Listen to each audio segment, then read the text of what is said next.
In this lecture, we will review prosocial behaviors and the basic motives for helping others.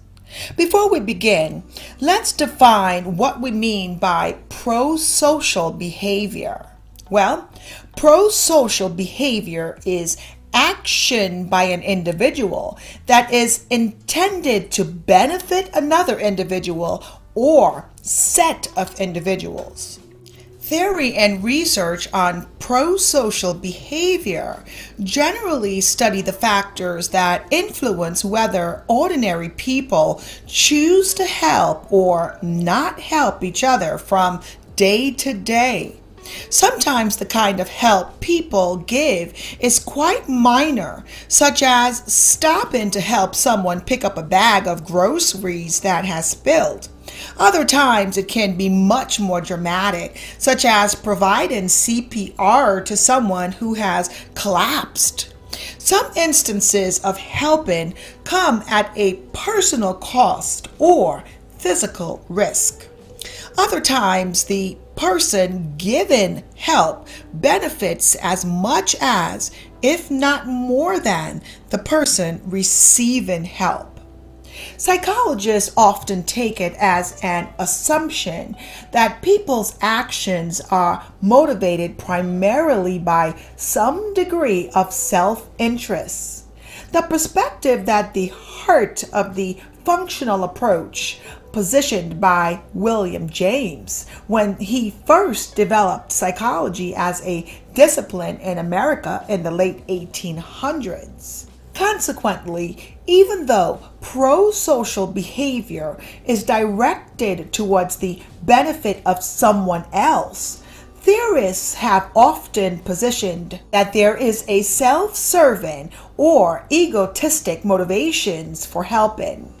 In terms of broad motivations that guide human behavior, helping others can make people feel good about themselves and their value in the larger scheme of things. Prosocial behavior also can serve more circumscribed goals, such as making the helper better liked or socially accepted in a group. We might help a teacher so that we can get a letter of recommendation for graduate school. However, being social animals, we also genuinely care about those with whom we've formed emotional attachments, such as our families, our relationship partners, friends, group members, our pets, and perhaps anyone in distress with whom we identify with. Social psychologist Dan Bateson asserts that helping is often the result of a desire to help another person purely for the other person's benefit, regardless of whether there is a benefit to the self. He argues that when we feel empathy for another person, we help not to serve our own needs, but rather to serve the needs of the other. This kind of helping is known as altruism. Dramatic examples of altruism occur when people risk their lives to help unrelated others. So let us recap. There are basic motives for helping. Prosocial behavior is an action by an individual that benefits another. We could talk about genetic influences as well as learned behaviors. Let us review genetic influences. People may be helpful because prosocial behavior might have been generally adaptive in the history of our species. Although the propensity for helping is especially strong among close kin, it is not restricted to them. Prosocial emotions contribute to helping. There are some norms that contribute to prosocial behaviors, even among strangers. Research with twins, toddlers, and non-human animals points to an inherited biological basis of prosocial behavior. Now, when it comes to learned behaviors, parents greatly influence prosocial behavior in children.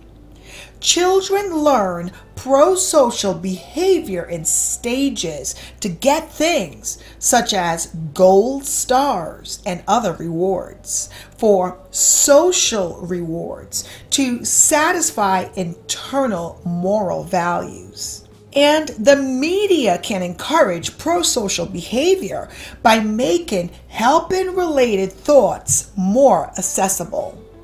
But the question in this lecture is, does altruism exist? Well, researchers have studied whether genuine altruism exists or whether individuals engage in prosocial behavior for their own benefit. The social exchange theory states that people do a quick cost-benefit analysis to determine whether to help someone.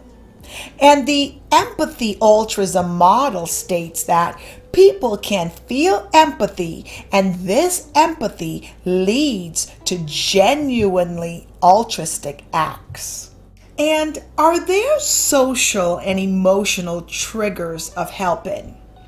Well, helping is a social process that is influenced by how we think and feel about our relationships with other people. So, in regards to similarity and prejudice, people are most likely to help those who are similar to them. This can lead to behaviors of prejudice when people ignore the plight of those who are different. But what about the empathy gap? Well, people tend to underestimate others' pain. This can result in an empathy gap and less likelihood of offering help. But are there casual contributions? Well, because of attributional processes and the desire to see the world as just, people may convince themselves a person bears responsibility for his or her own troubles. This feeling can reduce empathy and thus helping others. Other prosocial feelings, such as people are motivated to help by feelings of guilt, communal connections, and others' gratitude. And lastly, a clear sense of one's own relational security can also facilitate helping. Now, let us briefly review priming prosocial feelings and behaviors. Situations can trigger helping behaviors even without our awareness. Prosocial behavior is increased by positive moods and emotions such as awe that put people in a prosocial mindset. Friends and primes of friendship that cue a communal orientation. Reminders of mortality that lead people to help someone who supports their worldview. And lastly, priming religion or religious values.